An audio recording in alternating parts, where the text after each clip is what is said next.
You followed us a long way. Why don't you come out and introduce yourselves? So you're Lyney. And where's your sister? Ain't she with you today? Save us the trouble and go fetch her for us. Let's not drag this out. Paimon doesn't like the tone of your voice, mister! Who sent you, huh? Save your questions, missy. You ain't gonna need answers where you're going. Capiche? Looks like we can't avoid this fight. Now, I'm not the strongest fighter, so I hope you're ready to back me up. Don't worry, we got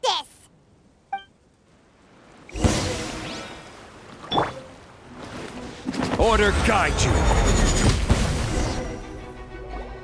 Curses. They're tougher than we thought.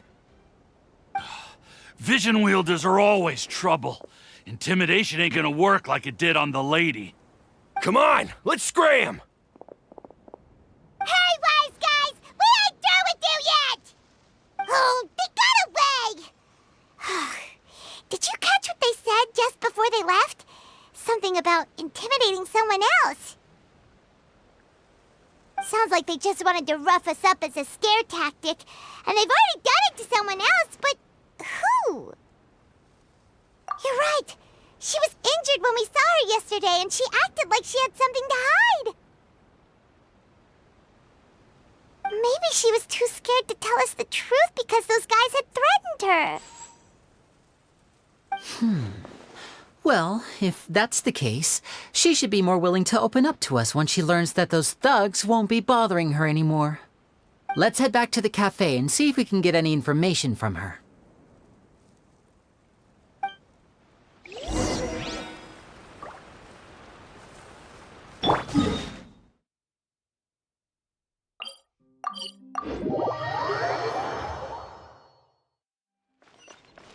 Squall and Fury! Gah!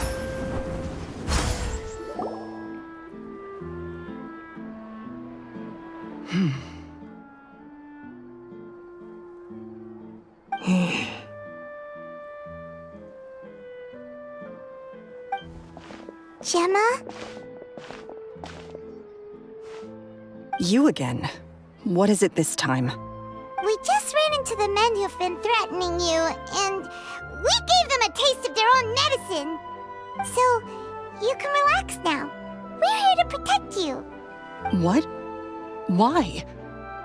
I didn't tell you anything. Why would they come after you?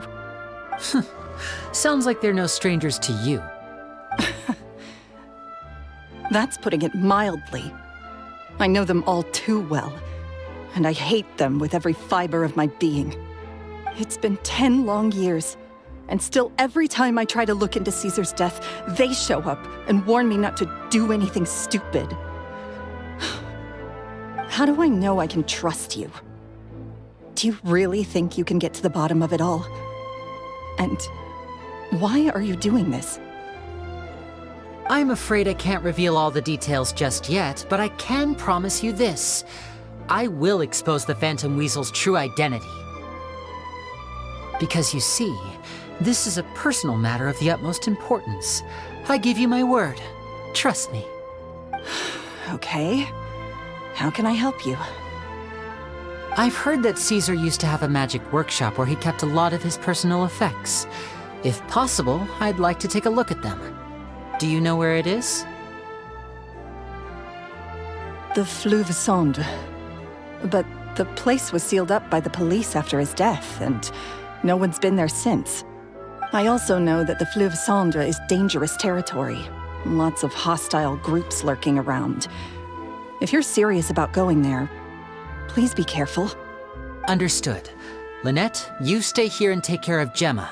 Don't let her come to harm. Got it. But if I'm staying here, I'm ordering dessert. I mean, bon appetit. But stay sharp, too. They're likely to come for you while I'm away. Okay. All right. Power saving mode off. I'll start taking this more seriously now.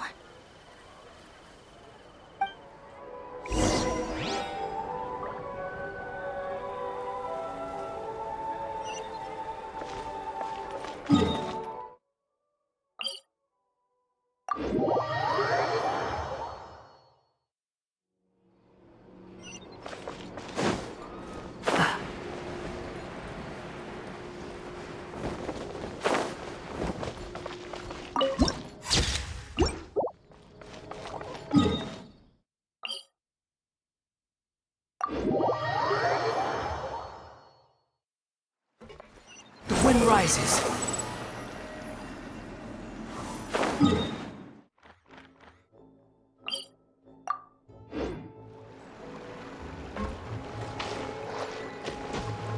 Behold!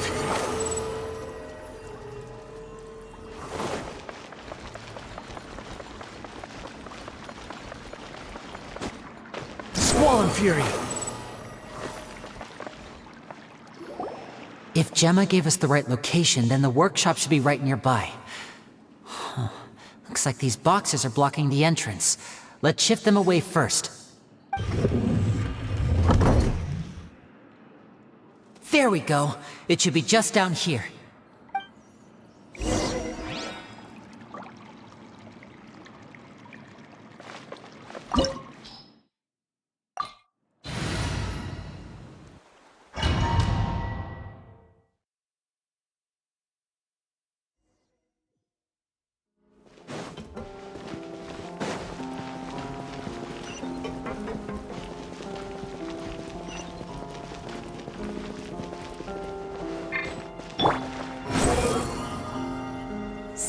This was Cesar's workshop.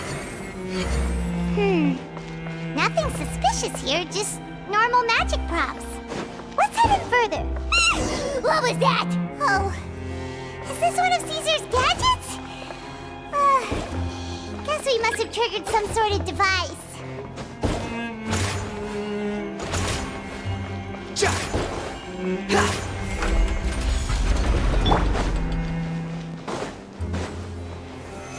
Stabilize! There is no escape!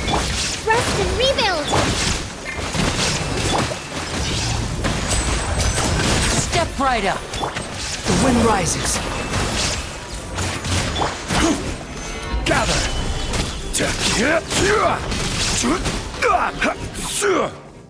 Whoa. Look! The doll in the box is glowing!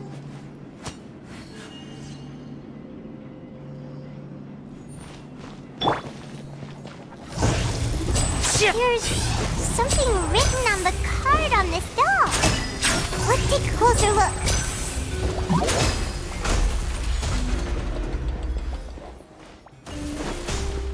Hold the line.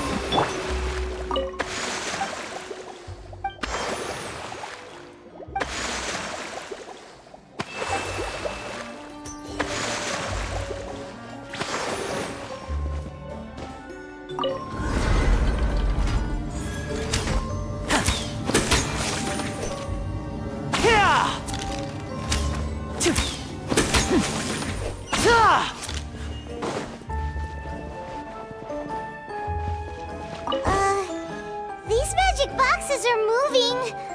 What do we do? One of them looks different from the rest. Let's investigate.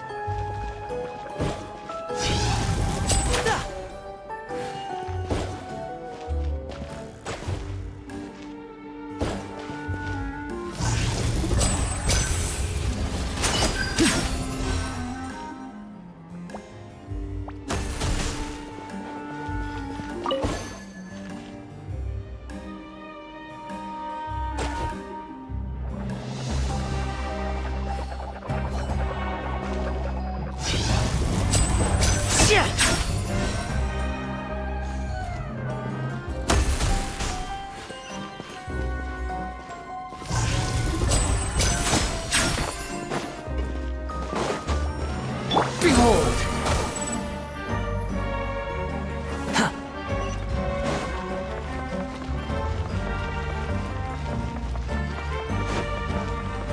Quit following.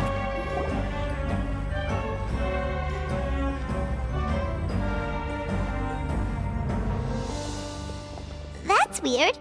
Have we reached the end already? There's nothing here. Maybe this was a wasted trip. This place seems a little too ordinary for a magician's workshop. There's a distinct lack of mystery. We've triggered quite a few devices on the way here. I'm starting to wonder whether Cesar built this whole place as one big, elaborate magic contraption. If so, then there must be more to this place than meets the eye.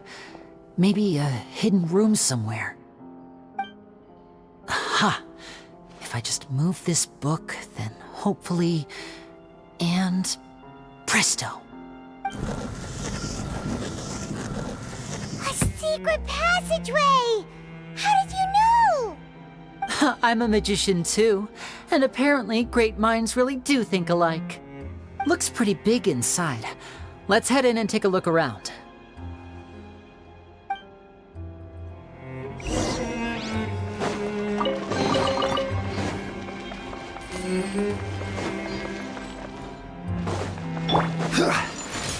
Stabilize! Shine down! And voila!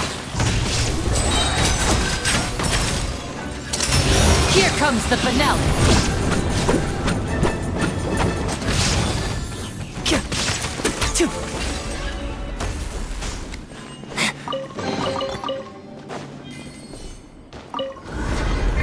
Step right up!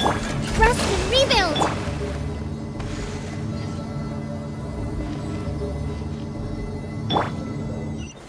Gather! There is no escape! And voila!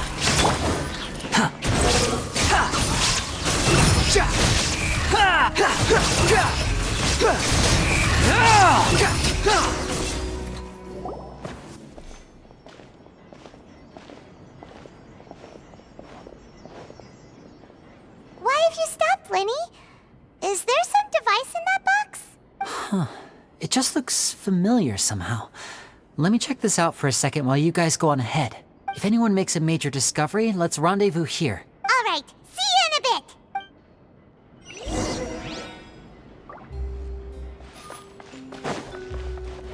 Squall and Fury!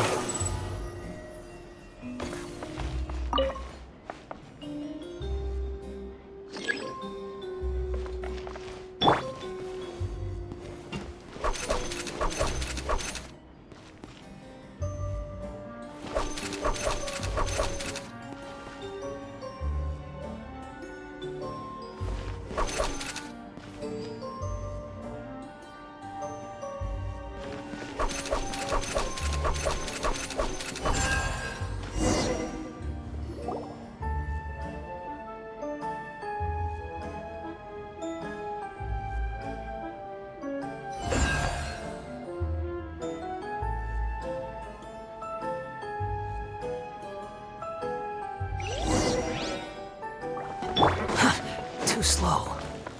Wow! There's a hidden room here! Let's see! Oh, this bookcase is full of Caesar's own notes! He wrote a lot about the principles of magic. This book's thick as a brick! Let's take a peek inside it, shall we? At one of my shows a few days ago, a child asked me how I pulled candy out of my hat. As a joke, I told the kid that the hat has a built-in wish-granting machine.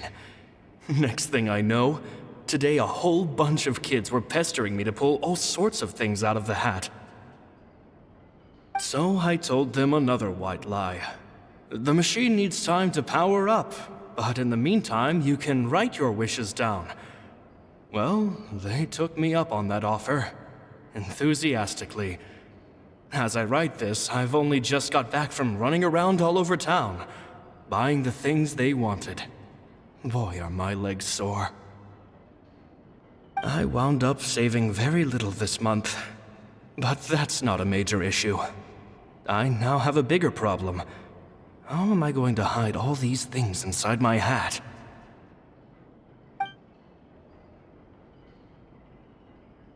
Two children came to talk to me after today's show. I don't know why they were out on their own. They looked much too young to be unsupervised. I do hope they got home safely.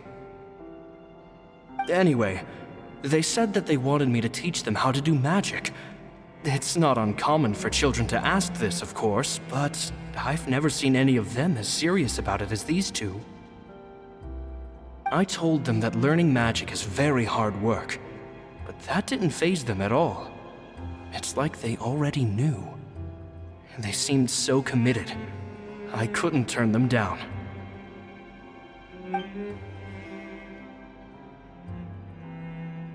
It seems like something's bothering Lorenzo lately, but he won't open up to me about it. Surely he's not upset that I agreed to teach those two children. I'll have to talk him around. I have a good feeling about those kids. They're naturally talented, and it seems like they're not new to the world of magic. They have all sorts of fantastic ideas. All I'm really doing is helping them develop a more professional standard training plan. They wanted to call me Master, but I told them they absolutely mustn't. Any magician worth their salt could have taught them what I have. They're the geniuses here. Compared to them, I don't deserve to be called any sort of master. With time, I have no doubt that they could become far greater magicians than I. My only concern is why they're so mature for their age. I fear they've had to grow up too fast. I don't dare to imagine what they must have been through. Jemma thinks so too. She doesn't like being around them. Says that their eyes are too piercing. They don't bother me, but then again, I've never been the sharpest tool in the shed. It's nearly time for me to go on tour. I asked the two kids if they'd like to come with me, but they shook their heads. I once overheard them talking about their father and their mission. Sounds like their parents have other plans for them. I guess we'll be parting ways soon. It's only been 10 days since I first met them, but I think that I've gotten a feel for their personalities now. They're very tough, but also very cautious, and they trust no one but each other. This, I fear, is not a good habit to have. They hide things from me too. For example, when I asked them where they live and why they wanted to learn magic, they lied. That's the thing about children. Whenever they're trying to cover something up, it always shows somehow. I can sense that their lives have been hard, possibly even dangerous too. They're not like other children. It's a shame that I can't do more to help them. After thinking things over, I decided to tell them a bit about how I see the world. It's full of lies and falsehoods, and that is why we must find our own truth. P.S. I hope they won't find my nagging annoying. Children are so opinionated nowadays. Will it do them more harm than good for someone they've only known 10 days to lecture them like that? P.P.S. Maybe I'm overthinking this. Children aren't interested in grand philosophies. It probably just went in one ear and out the other. I bet they've already forgotten every word I said. Oh, Cesar, Cesar. Just mind your own business next time.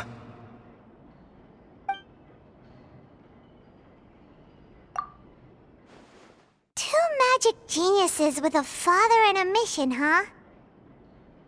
Sounds a lot like he was writing about Lyney and Lynette, don't you think? So did they meet Cesar when they were kids? Let's go ask Lyney!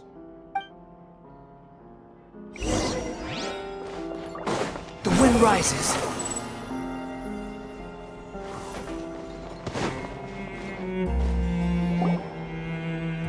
Lyney? Shh, hold that thought. As I expected, there's a lot of fishy things going on in this place. Fishy? Uh-oh, what have you found? All in good time. Before we go over our new leads, I want to tell you how a high-altitude escape is performed. First, the magician slots themselves into a magic box in full view of the audience. The box is then suspended high in the air, and a short while later, the base automatically opens. At this point, a dummy will fall out of the box, but it looks real enough to grab the audience's attention, and they start wailing and screaming. Meanwhile, the real magician, who has by now blended into the crowd, waits for a good moment to make their appearance and put on a hysterical performance. Oh no! Is that me? Did I just fall to my death? Very vivid description. Paimon can really picture it. And then what? The audience's gaze then turns to the magician, and by the time they realize what's happened, the dummy has vanished, as if everything that just happened was some sort of shared illusion. Of course, that's just how I think the process should work, theoretically speaking. The inventor of this trick never performed it successfully. When the box opened, Cesar was the one who fell out, and not the dummy. He fell right to the ground from the highest point of the opera house. No one could hope to survive that fall, not without a vision at least. And no one else has ever attempted this trick since. My understanding of how it works is just based on what I could gather from his notes and the relevant gadgets here in his workshop. So Caesar's famous high-altitude escape has never been done, huh? Paimon was about to say how cool it would have been to see it in person, but if it's that dangerous, it's probably for the best that no one else tries to do it. Wait a second. So if a dummy's supposed to drop out of the box, then where does the real magician go? How does he get out? Glad you asked. That brings us to the secret of said box. This box right here is the one that Cesar constructed himself to use in the performance, and it's not as simple as it looks. Inside, there's a device that only the magician himself would know about. Once the magician's inside and the box is lifted up into the air, the audience's view of the box is fixed at a certain angle. From where they're standing, they have a clear view of the front, sides, and bottom, but the back and the top are now no longer visible. At this point, the magician presses a button inside the box, opening a secret door out of view. He then escapes through this trap door onto the opera house roof, waits for the dummy to fall and distract the audience, and quietly returns to ground level. That's way simpler than Paimon imagined. Even Paimon could probably do it. Well, there's a little more to it than that, of course. The hardest part of this trick is controlling the audience's mood and reactions. That takes an exceptional degree of showmanship. There's the falling dummy, the miraculous reappearance, the pompous performing. Maybe the magician would even have themselves tied up before it begins to strengthen the impression that there's no escape. Many days and nights of careful research and painstaking practice would have gone into this, all culminating in a performance just a few minutes long, but one that still manages to transform the shock and grief of a tragic accident to the joy and laughter of a mesmerizing magic trick. Cesar was a highly accomplished magician, but unfortunately, even he didn't manage to pull it off. So, how did it go so wrong? You said you found some fishy stuff here. Have you figured out what really happened? I can make a pretty good guess. I looked into the case files. The magic box Cesar was using at the time of his death had the secret button I mentioned positioned on the right-hand side. And sure enough, he always used his right hand as his dominant hand in public. Okay. Nothing suspicious there. But here's the strange thing. Most of the devices in this workshop have the mechanism on the left-hand side, including this box right here, which leads me to believe that Cesar was in fact left-handed. Because a magician can't afford to have their most basic habits stand out too much. People naturally focus their attention on the most important details of the task or situation at hand. But a magician needs to be able to redirect an audience's attention at will so as to avoid arousing their suspicion. The essence of magic is getting people to believe a lie. If even the truth raises eyebrows, the falsehoods become all the more difficult to mask. And so, Cesar trained himself to use his right hand to align with his audience's expectations. Great magic always requires sacrifices. But But in his most stressful and nerve-wracking moments, and when no one was watching, reflex would kick in and he'd use his left hand. That's why he set his gadgets with the mechanism on his left. Exactly. I think that's likely what happened. Cesar would have been under a lot of time pressure during the escape. He'd have had mere seconds to open the hidden compartment, retrieve the dummy, then open the secret door and make a swift escape. But I'm sure he was confident. He would have rehearsed countless times to the point where it was second nature. He'd barely need to think about what he was doing because muscle memory would guide him through. So he opened the compartment, took out the dummy, checked everything was in order, and then went to leave. With his left hand, he reached for the button, and suddenly, his heart skipped a beat. It wasn't there. Much like when you reach for your keys but find your pocket empty, his mind needed a moment to process what was going on. Instinctively, his left hand would keep feeling around for the missing button, maybe for another second or two, until the bottom of the box gave way. With the stakes being as high as they were, just a 2-second delay cost him everything. The authorities would find nothing suspicious and conclude that his death was due to his own error. When in reality, someone switched the boxes, and they did it to murder him. But how would they be able to make the switch without being noticed? That would be difficult to pull off, no? It would have to have been someone who knew that he was left-handed, and who could move his props around without arousing suspicion. Someone who was always by his side. Isn't that right, Lorenzo? You just couldn't let sleeping dogs lie, could you? There's not a lot of people who'd go to all this trouble for some magician who died 10 years ago. I didn't want to have to do this, you know. Silencing you the hard way just creates more problems for me to deal with. But I gave you your chance. I hoped you'd do what's good for you and back off like the lady, but you disappoint me. You mean Jemma? So you are the one who's been threatening her!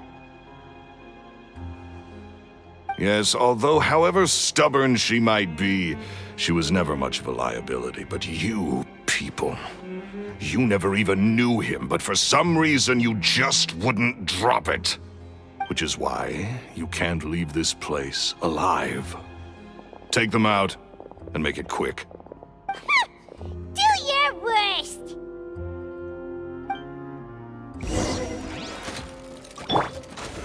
Solidify! Illusion shattered! Step right up!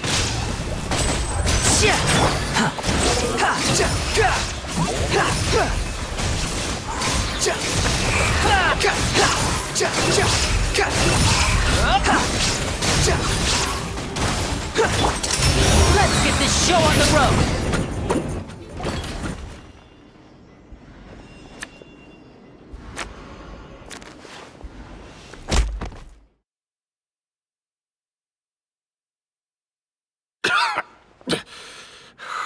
You kids are tougher than you look.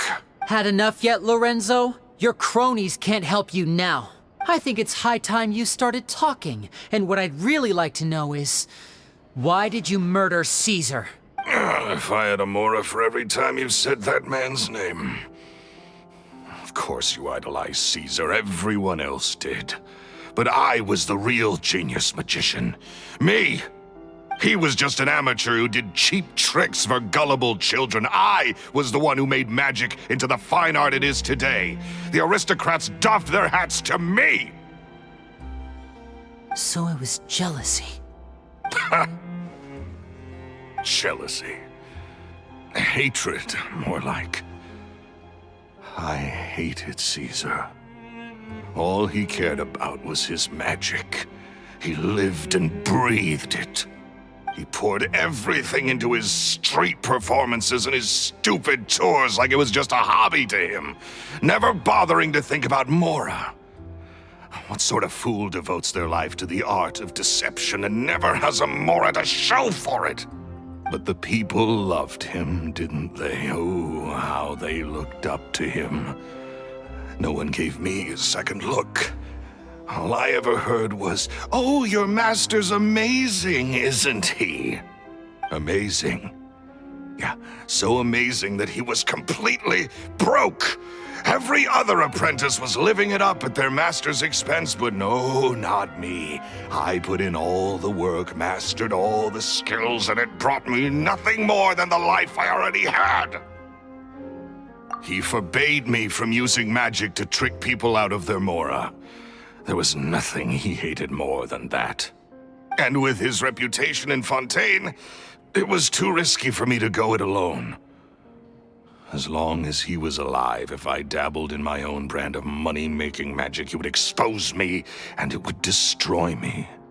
I had to kill him. There was no other way. He had to go. And this was your only motive? It was reason enough. What other motive would I need? Well, I was under the impression that there might have been other factors at play. For instance, maybe you were in love with Jemma, but she was engaged to Cesar. In love with Jemma? Don't be ridiculous. Guess I was wrong about that then. Next question. Are you the Phantom Weasel? I am. Cesar was so strict with me. He insisted that his way was the right way, that the sole purpose of magic was to bring joy to the world. I never bought into any of that. I was more interested in the practical value of magic. Sure enough, it helped me fill my pockets with all kinds of valuable treasures. Oh, yeah! Charlotte told us that the Weasel would steal whatever people valued, no matter how much he was worth. That's just how it looked from the outside. What would any thief want with second-rate loot? I've only ever targeted high-value items. I stole cheap things as a way of practicing my craft. It was other people's overactive imaginations that conjured up the preposterous image they then dubbed the Phantom Weasel. So that's the story, huh? Well, I hope you're ready to tell it all over again during your trial. What choice do I have? You're a pack of wolves, and you've got me between your jaws. You've seen what's here, and my last-ditch effort to stop it getting out has failed. What else can I do? So be it. I've enjoyed power and wealth for the last 10 years, the likes of which Cesar could never give me. I wouldn't choose for things to end this way, but I regret nothing. Very well. In that case, I'll contact the guards. Traveler, Paimon, keep an eye on Lorenzo for me. I'll meet you just outside the workshop when I'm back.